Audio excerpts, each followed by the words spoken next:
Unproductive thrust by Great Taste. Counter fast break now being cautioned by the Crispa Redmanizers. The pull-up by Alulor results in nothing. Gidaben retrieves the loose ball. Look at the big guy dribbling. Pearson with a smart pass to Cristobal. That was a good pass by Pearson. He saw Cristobal open. They gave it to him for a better percentage shot. 67-49. Finally, the Redmanizers broke the 20-point deficit barrier. 7:14 left. A looper by Ricardo Brown promptly restores the 20-point lead. 19 points now for Ricky. Ricky Brown is such a prolific shooter that he can shoot that ball with even one eye closed. That's right.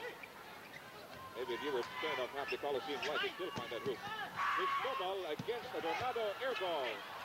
Well, but Donato can't score. At least he can do some defensive work. And here he is against Cesar. He misses. Pearson saves it from going out of bounds. And here's Phillips crossing the midcourt line. Gito Leisaga with a timely swat that sends the ball off the sideline. Well, what Adornado could probably saying is that, well, the rest of you guys have been making basket. I might as well miss a couple. Right. Somebody's got to miss somewhere. We can't be a perfect team, huh? Vicente collecting his third personal with 6 minutes and 34 to go. That's the 15th foul for Great Taste. Crispa has managed to hold its own team foul output to only 3 so far, and Atoiko at the stripe.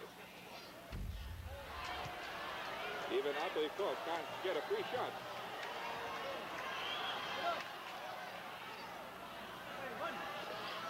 Go has 6 points to his credit, 1 defensive rebound and 1 offensive rebound.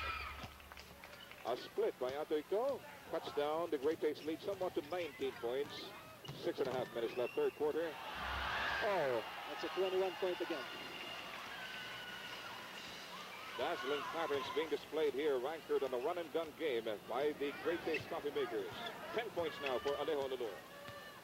Cristobal has it. Watching in, Bogs and Ornado. The referee gets into the act with his whistle. I think there's a foul on Vicente. Right, he fouled Gidaben. Anytime now, I imagine Manny Victorino will have to be dispatched by Baby Dalupan. Oh, Atoiko. That's a long rifle shot we haven't seen from him all night. 71-52. 9 points for Atoiko.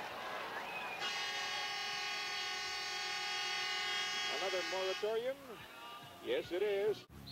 6 minutes and 2 seconds left the third period. Crispa still laboring under a 19-point handicap.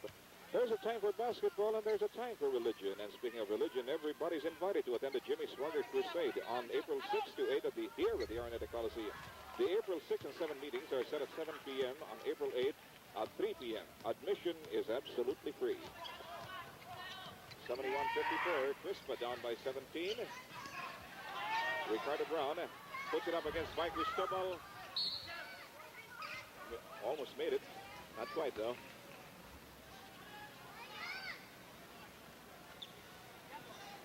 We've got a jump ball here between Manny Victorino, who reported back for duty during that last time, out to replace Vicente, who settled with 4 fouls. Inside the paint, Victorino is caught for traveling.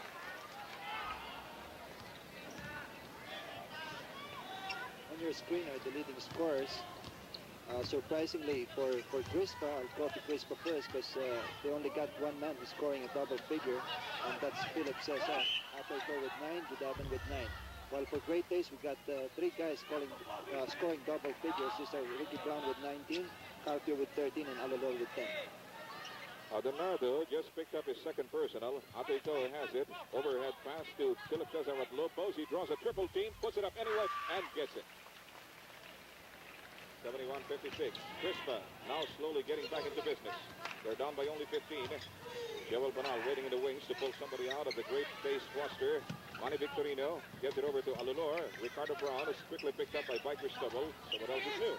Adornado gets it over to Ricardo Brown on a nice backdoor play. Yes, Joe, that was a beautiful play set up for Ricky Brown, who cut straight for that basket. At this point, I think Great Taste should really wake up because the lead has been slowly inching it with Crispa. They've got only a 17-point lead for Great Taste, that is. And also, just maybe when when Tuadlas gets into the ball game, they hopefully are on a better position for an offensive thrust. Alolor with another big heist for great pace as he consummates himself with a great fadeaway. 75-56.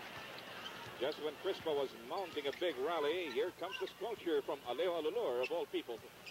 Cool. He finds Abid Gidabin, who does not find by Cristobal because Alejo Alolor was right there. He's almost everywhere.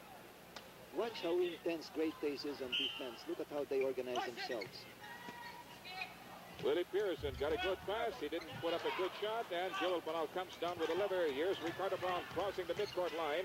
Diagonal pass to Adornado. Willie Pearson is sticking to him like a barnacle. And here's Ricardo Brown again against Mike Cristobal. Adornado momentarily left open, and he finally took advantage of it. More effective than ordinary alcohol, ngunit walang hapdi. 5 minutes and 7 seconds left in this ball game. A Great Taste 87, Crispa 81. From a 22-point deficit, the Red Manizers have stormed back into contention, cutting down the lead to only 6. It can be pared down further, and Villamin is trying exactly that. Look at that guy. Talk of a powerful player. Vicente already had his claws planted on the ball. He managed to get it in just the same. Yes, so far Villamin has taken the 2 shots at the basket and made both of them. Jerry Carpio in the 3-point region. Tuadlas, he's got 5 fouls. Remember that. One more foul, and it's bye-bye for him. He loses it to the baseline, but last touch by Abid Gidabin. 4.5 minutes gone, or left to play.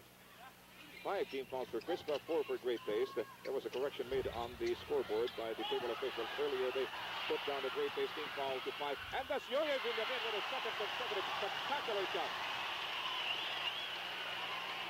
And the Crispa fanatics are beside themselves with joy.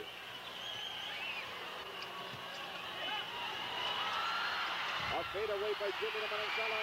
It's a trifle short. Fritz Gaston comes down with a rebound. Freddie Ubalde in the front court. He pulls up the jump shot. It's short. It's an even score now, and I think Villamin is the man of the hour. He's shot 3 consecutive shots and made all of them. And by gum, we've got the 3rd deadlock in our hands. This is one facet of Crispa that I'm seeing for the first time, Freddie. The ability to come back from a tremendous deficit like they had about 8 or 9 minutes ago. Yes, Joe. In fact, I was telling you earlier that I'm sure Crispa is going to come back into this ball game. Well, you certainly called the shots correctly. Joel Banal inbounding. Brown, top of the key, provided a shield by Arnie Tuadlas.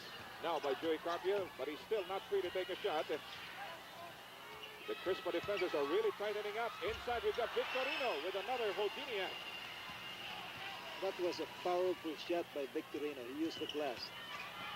10 points now by Manny Victorino. Yoye Villamin, watch this guy. Did you see that, Joe? He came from the outside, jumped, got the ball, and made it. That's what you call power. And the guy has it by the ton. 89-all. 4th stalemate of the ball game. Time down to 3 minutes and 6 seconds. And once again, Manny Victorino comes up with a clutch hit. 91-89. So, Joe, 2 V's are making it. One is Victorino, the other one is a Villamin. Hey, you're so right. Now that was a G that just got into the picture. Gaston. Yes, score now is 9-1 all, and we got 2 minutes, 41 seconds left in the ball game. Team fouls, Crispa 6, just 1 short of the limit. Look at Manny Victorino.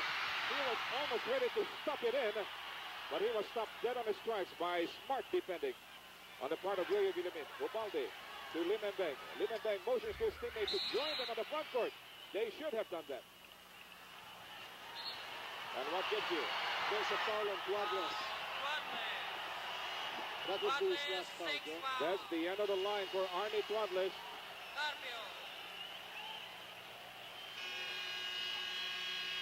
Graduation time for Arnie Tuadlas. The last 2 minutes, brought to you by Andy Player's Special Whiskey, the real whiskey for real winners. Well, ladies and gentlemen, we're in what we normally call the twilight zone. It's 93-91, Great Taste. Coming back with a sizzling shot from Ricardo Brown after an equally powerful block perpetrated by Manny Victorino on the defensive end of the court.